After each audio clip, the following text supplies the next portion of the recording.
What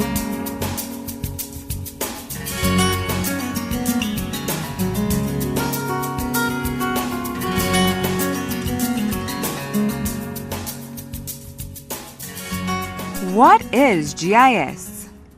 GIS stands for Geographical Information System. It is used to map locations. GIS can be used in many different ways. For example, placing your data on a map highlights where coral reefs or mangroves are located, if you are a conservation manager, or the location of water pipes or electricity poles, if you are a utility provider. You can update your map at the click of a button as new water pipes are laid or buildings constructed. GIS allows you to view, understand, question, interpret, and visualize your data in ways that would not be possible just by looking at data on a spreadsheet. In the BVI, GIS is used by various government agencies.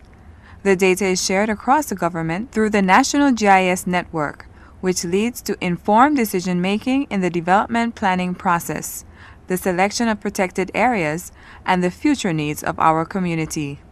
This is the power of GIS. So how is GIS used? Members of the National GIS Committee, representing a broad spectrum of government agencies, talk about how they use GIS in their respective areas. The Water and Sewage Department is relatively the newest government department or agency to implement a fully functional GIS. At the department, we partake in a data collection process, which is mobile mapping. We also do database management through the information that we collect on the field. And as a result of such information, we do desktop publishing where we generate maps for our own use. At the department, both water and sewage information is collected. That's based on our networks. On the water network, we collect information from the reservoirs, the different pump stations. All the apparatus is located on the water line, such as valves, hydrants, and meters.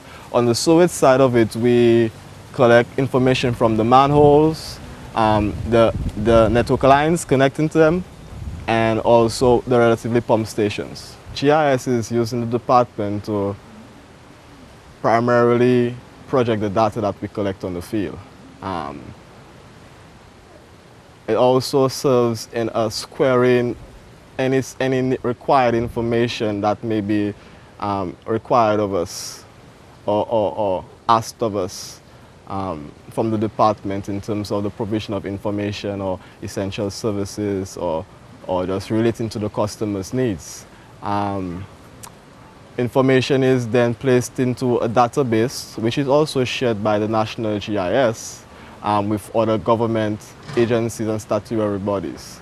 Lastly but not least, the GIS system enables the department personnel to locate apparatuses on the system, as such speeding up our recovery time of getting hot water to the customers in the events of any water leaks or valves we may be shut or could not be located or so forth.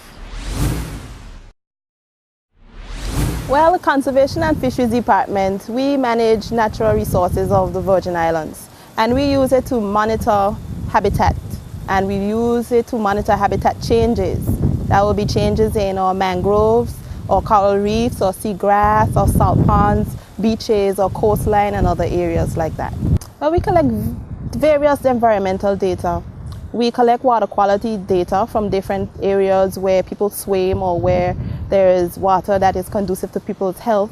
We collect data such as turtle tagging sites, turtle monitoring sites where turtles nest.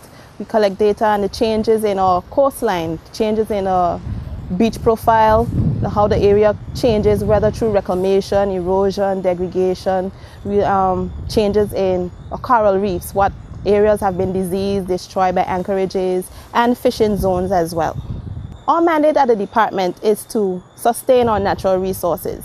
And in doing that, in determining these changes, we can use this data collected and enter it into our system called a coastal atlas. And with these layers overlaying on top of each other, we are able to determine where vulnerable areas are to degradation. So we are able to use this information to plot changes and also model outcomes of future events of these resources so that we can give this information to decision makers so they'll be able to put measures in place to help us sustain our natural environment. Our mandate is actually location dependent. That is, we depend on location to respond to emergencies. And the GIS serves that purpose in terms of giving us access to resources as well as to street and property locations. The kind of data that we collect using the GIS system is the location of hydrants, as well as those risks, those operations that might pose a risk to the community. Things that use chemicals or store chemicals or gases, those are the type of operations I'm referring to.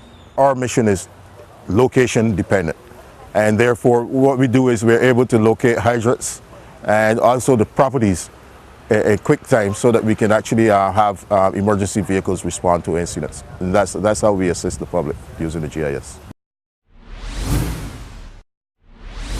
Survey use GIS in many ways. One of the main uses of GIS in the department is to collect data. Data is collected by collecting fences, collecting roads, and other topographical features on the ground. The purpose of collecting that data is to add in our digital database where that information is handed over to the other GIS users, such as the conservation of fisheries, water and sewage, town country planning. We basically is responsible for all the parcel data. That is the boundaries of each and every parcel, the parcel number, etc. The public benefits in two ways. One, efficiency. The department is able to retrieve that data much more quickly and be able to offer the public efficient and prompt service. Two, it makes sure that this data is reliable and accurate. The main use that we are having for the GIS is by assessing the hazards and vulnerabilities of development and subdivision applications that are being under evaluation within the town and country planning and the planning authority.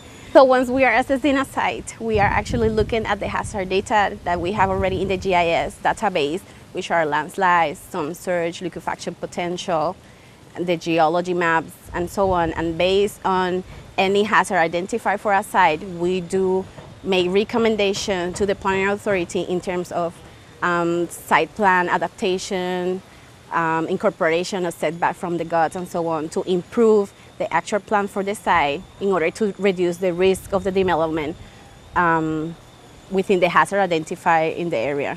The main benefit, I will say that our objective is to reduce the risk of the population to actually lose their property, their investment, and even their lives.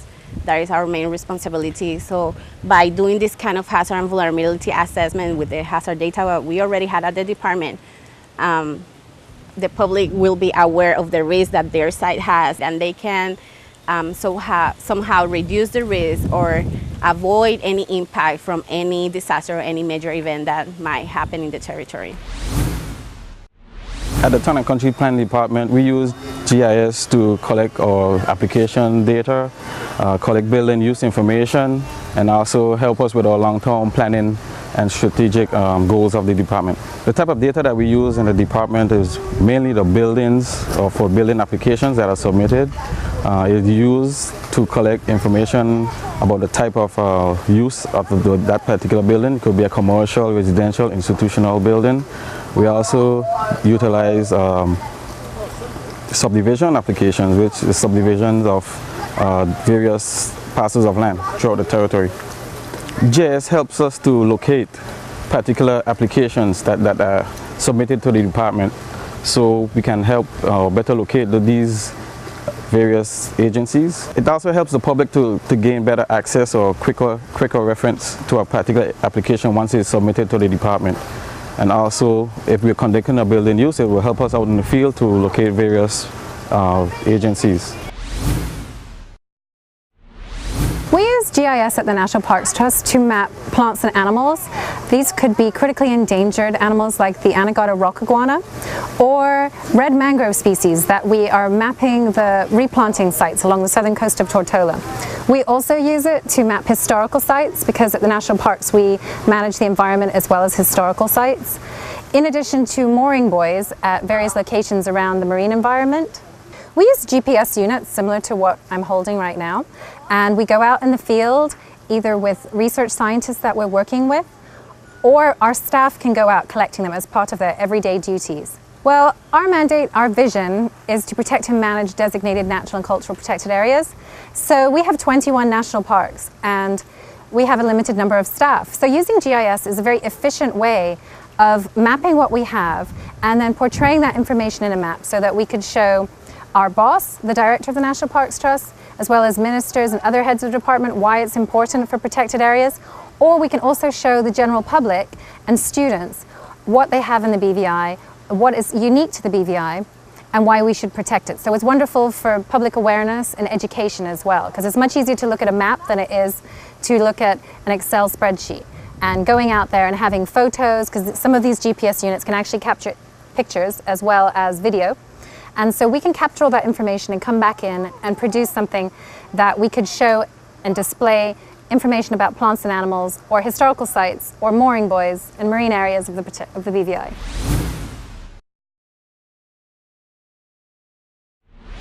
The land registry uses GIS to assist customers and also the staff in identifying properties.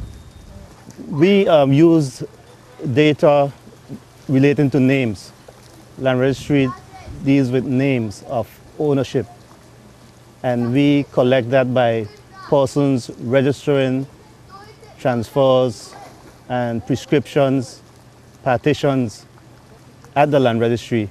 So we have those names there, which we will then enter into the GIS database. GIS impacts the public directly in it assists them in getting information quickly. It helps to ensure where persons do not know exactly where their properties are, their block and parcel information. The GIS helps us to give that information, locate that information easily, and assist the public with that. Well, currently the department uses GIS for locating project sites. Gone are the days where you would have to give instructions such as the big coconut tree by the corner and then take tree left and so forth. So once we have the block and parcel information, we could identify the location exactly. We don't necessarily have to leave the office to execute certain measurements. For instance, bush cutting or gut cleaning. We can make those measurements right on the computer screen and establish the distances. And this helps to make the department more efficient. Thus, the execution of the projects can be done in a timely fashion, and the public would see and benefit from the whole fact that we can execute at a quicker pace.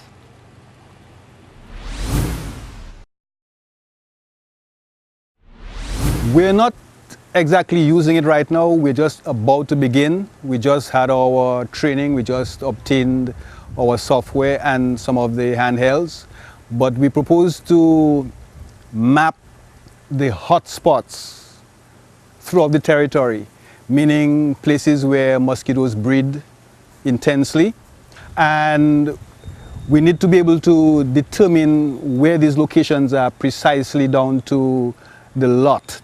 Because in every district, of which there are 16 localities, you have all of these premises, and the types of premises change every 2 to 3 months. So we need to be able to keep track of those.